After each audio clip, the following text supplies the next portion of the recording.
जय स्वामिनारायण विद्यार्थी मित्रों, आज हम पाठ 9 निर्भय बनो के बारे में अभ्यास करेंगे। निर्भय बनो पाठ का लेखक है परमेश्वरनाथ रेणु। प्रसिद्ध आंचलिक कथाकार रेणु का जन्म बिहार में वर्तमान बिहार के पूर्णिमा जिले के औराही हिंगना गांव में हुआ था।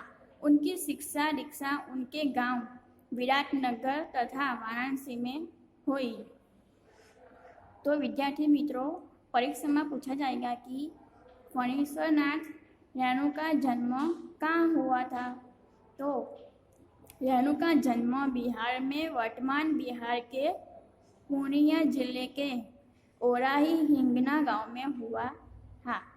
उनकी शिक्षा दीक्षा उनके गांव विराटनगर तथा वाराणसी में हुई। उन्होंने भारत तथा नेपाल के स्वाधीनता आंदोलनों में सक्रिय भाग लिया तथा कारावास भोगा। कुछ समय तक उन्होंने आकाशवाणी पटना में कार्य किया। अपने पहले उपन्यास मेला आंचल के प्रकाशन के साथ ही वे विख्यात हो गए। उनके पहले एक कहानीकार तथा रिपोर्टाज लेखक के रूप में साहित्य जगत में सुपरिचित हो चुके थे। रेणु जी की रचनाओं में उनका जीवन अनुभव मुखरता है।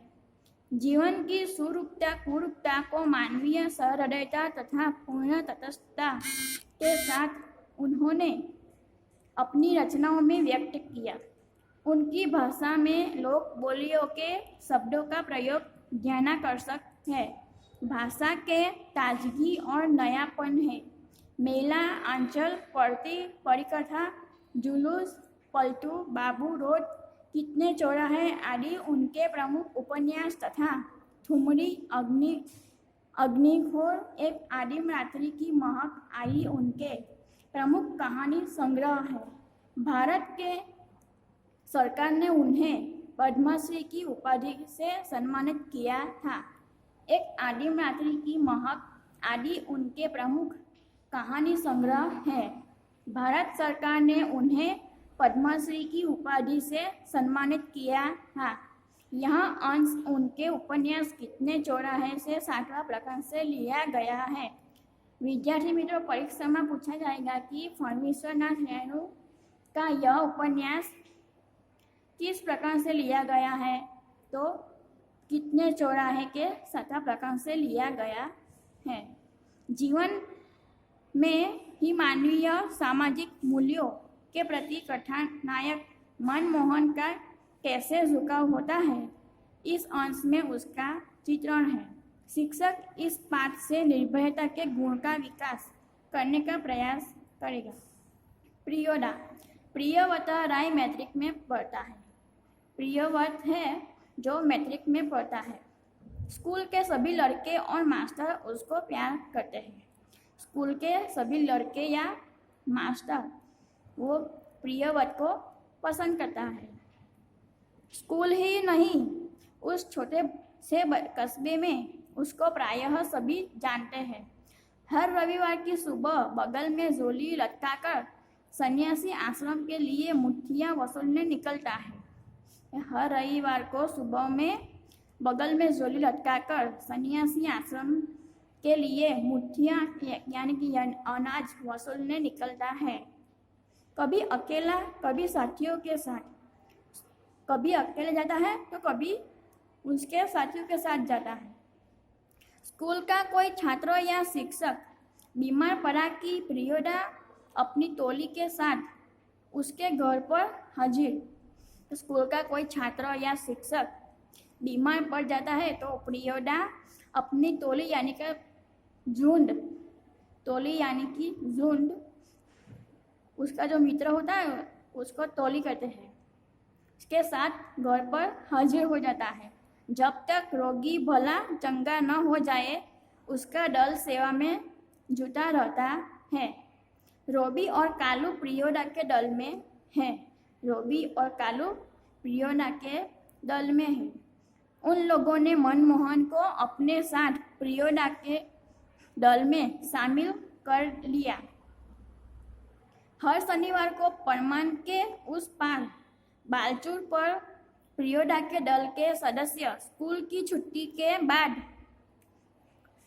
जमा होते हैं। हर शनिवार को परमान नदी के नाम है कि परमान नदी के पार बालचूर पर प्रियोडा का दल के सदस्य स्कूल की छुट्टी के बाद जमा हो जाते हैं। खेल कूद गाने बजाने के अलावा प्रियोडा दुनिया भर की खबर सुनाते हैं कि खेल कूद गाने बजाने के अलावा प्रियोडा वो लड़का है ना, वो दुनिया भर की खबर सुनाते हैं। रविवार का प्रोग्राम तय करते हैं।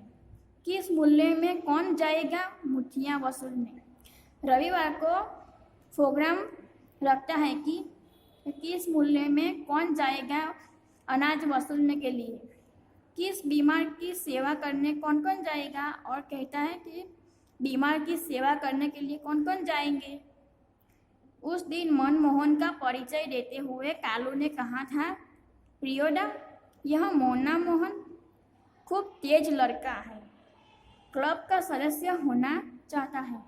मनमोहन का परिचय देते हुए कालू ने कहता है कि प्रियोडा यह मोना मोहन खूब तेज लड़का है, वो क्लब का सदस्य होना चाहता है।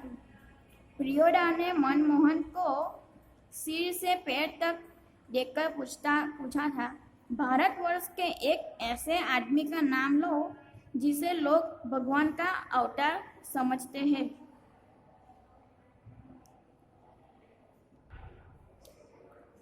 प्रियोडा ने मनमोहन को सिर से पैर तक देखकर पूछा, भारतवर्ष के ऐसे आदमी का नाम लो जिसे लोग भगवान का अवतार समझते हैं।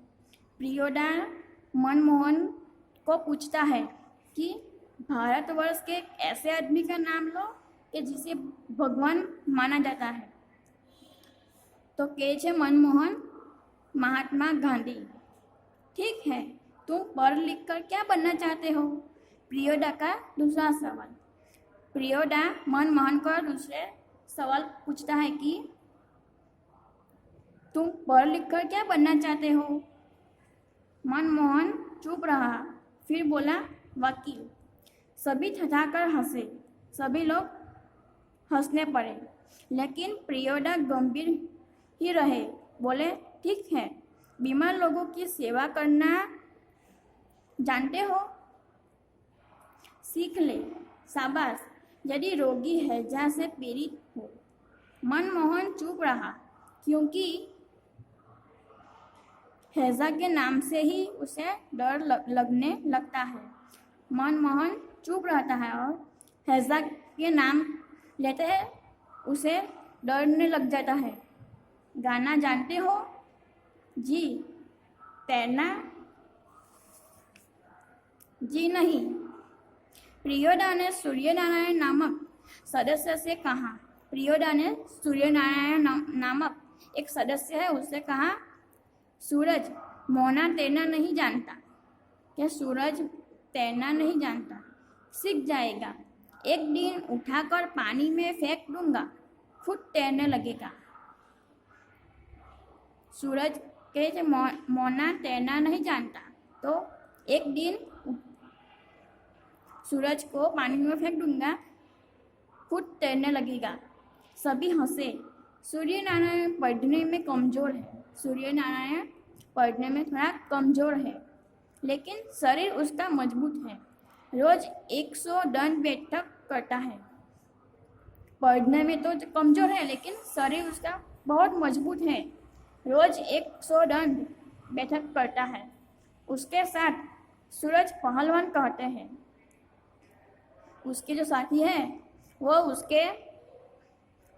उसे कहता है कि सूरज पहलवान है। उसको दल के सदस्य को तैरना सिखलाना उसी का काम है। उस दिन सभी ने नए सदस्य मोना यानी मनमोहन से गीत सुनने का इच्छा प्रकट की। उस दिन सभी नए जो सदस्य हुए उसे मनमोहन से गीत सुनने की इच्छा प्रकट की। मनमोहन पहले लजाया, किंतु जब प्रियोड ने आग्रह किया तो उसके खखाकर गला साफ किया। कौन गीत गाए वह? उसने शुरू किया। राम रहीम न जुदा करो भाई, दिल को सच्चा रखना जी। कहता है कि उस दिन सभी नए जो सदस्य हैं मोना यानी मोहन मोहन के गीत सुनने की इच्छा प्रकट करते हैं। मनमोहन पहले लजाया करता था, किंतु जब प्रियोदा ने आग्रह किया, प्रियोदा आग्रह करता है कि उसने खखाकर गला साफ किया। कौन गीत गाए वह? तो उसने शुरू किया और गाना गाता है कि राम रहीम ना खुद जुदा करो भाई, दिल को सच्चा रखना जी। जय स्वामीनारायण।